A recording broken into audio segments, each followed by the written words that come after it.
is up, Phenom fam? Welcome back to the YouTube channel. In today's video, we are going to be going over how to use and activate the Pack-a-Punch machine in Shadows of Evil, the newest installment of the Black Ops 3 Zombies storyline, or well, of the zombie storyline in general.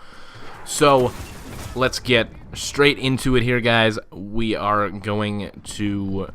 I'm going to show you guys in depth how to do this, and I'm going to give you some tips on some of the actual things that you need to do within Shadows of Evil, or that you don't necessarily need, but that will help you in opening Pack-a-Punch. So here we go. After you get out of the spawn room, you're going to want to come to this beast mode. You don't need to activate stamina, but I did anyway. You want to come to this crane right here and shock that that panel, and you want to go over here, grapple up onto this fire escape, run into Narrow's apartment, run all the way down and around, and shock this, and that's going to allow you to get up here in the normal player mode. And you're going to want to come and grab this thing that the crane dropped. It dropped a box, the box shattered, and I had that piece in it. Now you're going to want to take this piece up the stairs into Nero's apartment, and once we get up there, the fun part begins. And we're going to need to place this item on the ritual table, and then we need to press square again to actually start the ritual. And when this happens, you're going to want to save a zombie, definitely, because these things will start spawning, and I'd recommend not killing them, because when you kill them they just respawn, and I'd say just be careful and make a train with them. I think only 6 or 7 can spawn at one time, so just make a train with them, and be sure to have only like 1 or 2 zombies, because if you do this in the middle of the round, you are not going to get this done. It's not going to happen. So after you complete that, it will give you this gate worm, and you can collect that one. That is the first of 4 that we need, and we will be moving on. Now, to get this one right after you open up, this is going to be a clip that you guys are pretty familiar with if you watched yesterday's video on how to open up Juggernog and all those other perks.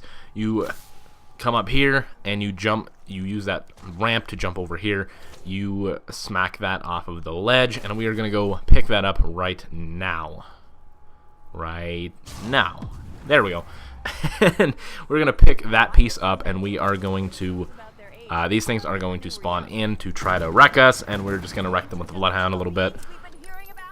Nothing too crazy. These people will spawn, I believe, every second time you grab a ritual item, which is what these items are called.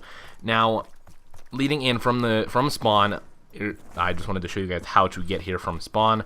You come through the room that happens to have Juggernog in it. You come up to this area, and you activate this beast mode. You have to grapple up behind this sign of the Lace and Lascaux or whatever. I don't remember exactly what it said.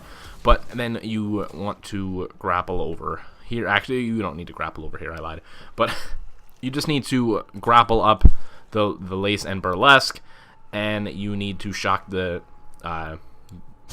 panel on the back of the sign, and then that will open up the front door, and we will be able to go in and finish or participate in the second of 4 rituals. And I'm gonna let you guys know right now, as a disclaimer, every second ritual that is completed, that big Margwa 3-headed guy will spawn. So just take note of that as well. Be prepared for that. Do not do this second ritual without a good gun, because you will get screwed up by the Margwa. Or Margwa. I don't know exactly how to pronounce the name. But pretty much just train these guys around until the ritual is complete. And we will have our second of our second of 4 gate worms. And as you guys are going to see, the big guy is going to spawn.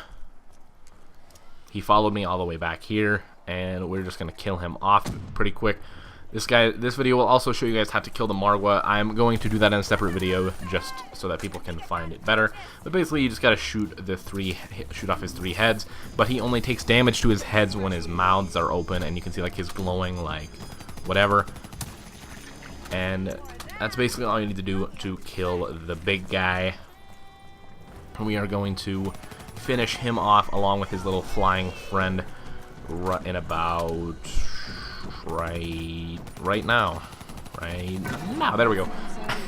And this is how that's how you kill the Margwa, guys.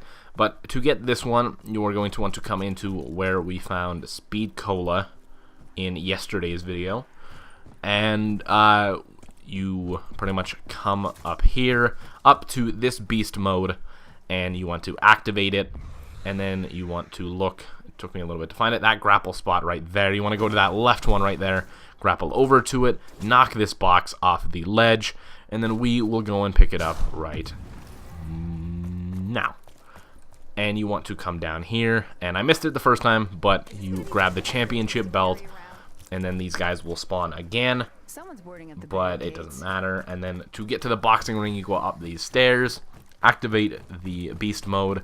I went with the one that was closer to the ring, but it doesn't really matter. You can get there either way.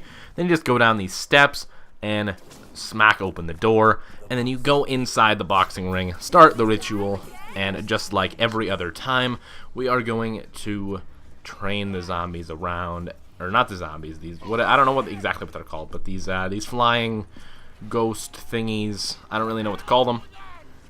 But we just do this again until the ritual is complete, which should be in about, I'd say, like 10 seconds. Probably not. No, I lied. I'm a really terrible judge of time. But actually, no. Yeah, it was like 7 seconds. I was looking at the time, like, left on the... I was looking at the Sony Vegas edit on the clip, but whatever. Alright, once you grab that part, all we need is one more... or that gate worm rather, and we are going to go down into the canal, and there are a few things we need to do down here. We need to smack this open to be able to use the rift. We need to smash this to be able to get the part, and then I don't know if this really has anything to do with pack-a-punching, but I did activate this just in case. So we're going to go back to our human self. We're going to jump down into the canal to grab those parts. Or, well, that part, rather, which is the police badge, which it was over here past the rift. We're going to open up the rift so that we can get to the Pack-a-Punch room later when we need to, and we will grab the police badge and head over to the, I don't remember what the place is called, but it's basically like a strip club.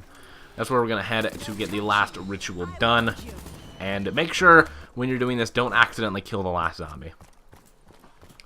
But once we are inside the strip club, we activate this, and just like before, we go around and we pretty much just train these things around, just like every other time. And you guys are going to notice something here. Well, I screwed up. I screwed up, not right here, but I screwed up. And as soon as this fourth ritual is finished, which you'll see in right now, the Margwa starts to spawn right in this building. So I get really scared, and I run away without being able to grab the gate worm. And needless to say, I forget to come back for it. So that's pretty trash of me. That's pretty trash of me, and I accidentally put the clips out of order, but here's how to open up the strip club. We gotta activate this beast mode here on the side of the canal, grapple up to that, and get down to the bottom floor, and shock that to open the back stairs to the strip club. And here we go into the rift, and we will be sent down into this little, like, subway thing, and all these ghosts will spawn in. And you want to look for a wall that has these glowing symbols on it, and as long as you have completed all of the rituals, all of the symbols will be glowing yellow. You gotta wait for the wall to fall out, and you will come in here, and you have to place the 4 gate worms on the 4 different pedestals. And just a quick note here, guys, you actually have to wall run on these walls to be able to do anything with them. But like that, you have to wall run. And it's not too hard, you just have to be careful and realize that you do not have a thrust pack like you do in multiplayer. And as long as you do that, you will be fine and dandy. But I screwed up, and I come over to the last pedestal, and I'm like, hey, wait, why won't I put it down? And I'm like, oh my gosh, Did I really? There's no way. I was like, I couldn't possibly be that stupid. I couldn't possibly be so stupid as to not go back and pick up the gate worm. And needless to say, I find out the hard way that I was, and I'm gonna let you guys see this epic fail of me trying to go back and grab it. So I was really desperate. I really wanted to just... I was recording this game solely to show you guys a few of the things around the map, namely to Pack-a-Punch. And so I was just really desperate. I went at this in the middle of the round, which was really stupid, and you know, that happened. So you guys get the gist. You just need to put that last bookworm, or that last gate worm down. But thank you guys so much for watching. Be sure to Pack-a-Punch that like button. Be sure to subscribe. Have a phenomenal day. And guys, Phenom out.